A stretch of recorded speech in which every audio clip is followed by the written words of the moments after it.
Vamos falar sobre um pensador que, lá no século passado, parece que olhou numa bola de cristal e descreveu o nosso mundo digital de hoje. É impressionante a precisão das ideias dele. E para a gente começar a entender isso, vamos partir de uma sensação. Uma sensação que eu acho que todo mundo aqui já teve. Sabe aquela impressão de um déjà vu cultural? Tipo, quando parece que toda música pop de sucesso usa os mesmos quatro acordes, aquela formulinha que a gente já conhece. Ou então quando estreia a série do momento no streaming e sei lá, no segundo episódio já dá para saber exatamente como vai terminar, porque o roteiro é super previsível. Pois é, essa sensação de estar preso num looping de conteúdo parecido, de rolar o feed infinitamente e ver mais do mesmo, isso não é coincidência. E o pensador de quem a gente vai falar hoje já tinha sacado isso décadas atrás. Então, vamos mergulhar nisso. Para entender como ele previu tudo isso, a gente precisa primeiro olhar para o diagnóstico que ele fez desse problema que a gente está chamando aqui de déjà vu cultural. Ok, mas quem era esse cara, né? Quem foi esse pensador tão à frente do seu tempo? Para a gente entender de onde vem essa crítica tão afiada dele, a gente precisa conhecer a história por trás do intelectual. A história de um pensador no exílio. O nome dele é Theodor Adorno. Ele nasceu na Alemanha em 1903 e, olha, não era um cara de uma coisa só. Ele era filósofo, sociólogo, musicólogo, até compositor, um intelectual completo e uma peça-chave de um grupo muito importante, a famosa Escola de Frankfurt. E a vida dele foi completamente marcada pela história do século XX. Adorno teve que fugir da Alemanha por causa da ascensão do nazismo, por conta da sua origem judaica. E foi justamente esse exílio, sabe, especialmente o tempo que ele passou nos Estados Unidos, que deu a ele um olhar de fora. Foi lá, vendo a indústria do entretenimento americana de perto, que ele teve o estalo para sua crítica mais famosa sobre o mundo moderno.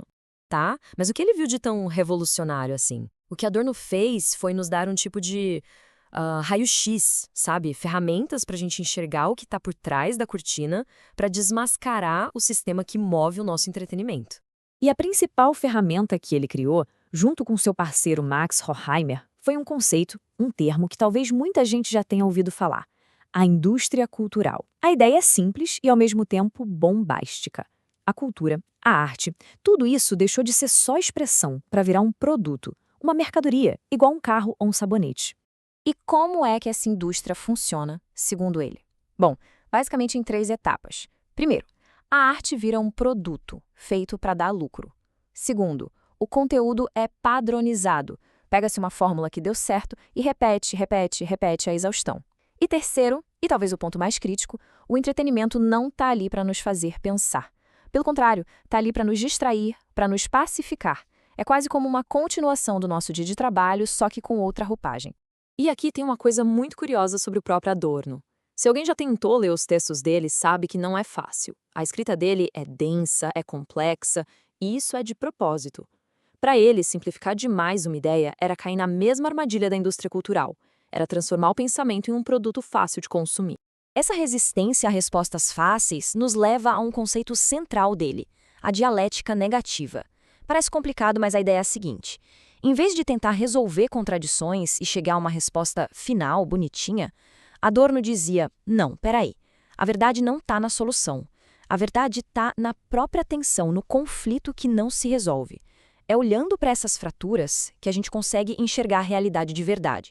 E tudo isso, no fundo, se resume em uma das frases mais famosas e potentes dele que está no livro Mínima Muralha: não há vida verdadeira na falsa. Uma frase curta que fala sobre como é difícil viver uma vida autêntica dentro de um sistema que é, em sua essência, falso. E aí que a gente faz o pulo pro agora, porque essa reflexão sobre viver uma vida autêntica no mundo falso, nossa, isso nunca foi tão atual. A crítica do Adorno ganha uma força absurda quando a gente olha para o nosso mundo, para a era do algoritmo. Pensem comigo. A análise dele sobre a indústria cultural parece um manual de instruções do que a gente vive hoje. A cultura padronizada que ele falou são as nossas playlists feitas por algoritmos. O entretenimento como controle é o famoso binge-watching, maratona séries até de madrugada. E a arte como mercadoria, bom, essa é a própria base da economia dos creators. E o pensamento dele não parou por aí. Ele usou essa mesma lente crítica para olhar para a sociologia, tentando entender as raízes do autoritarismo, para a educação, que para ele deveria nos ensinar a pensar criticamente, e ele fez uma crítica até mesmo à própria razão. mostrando como ela pode virar uma arma de dominação.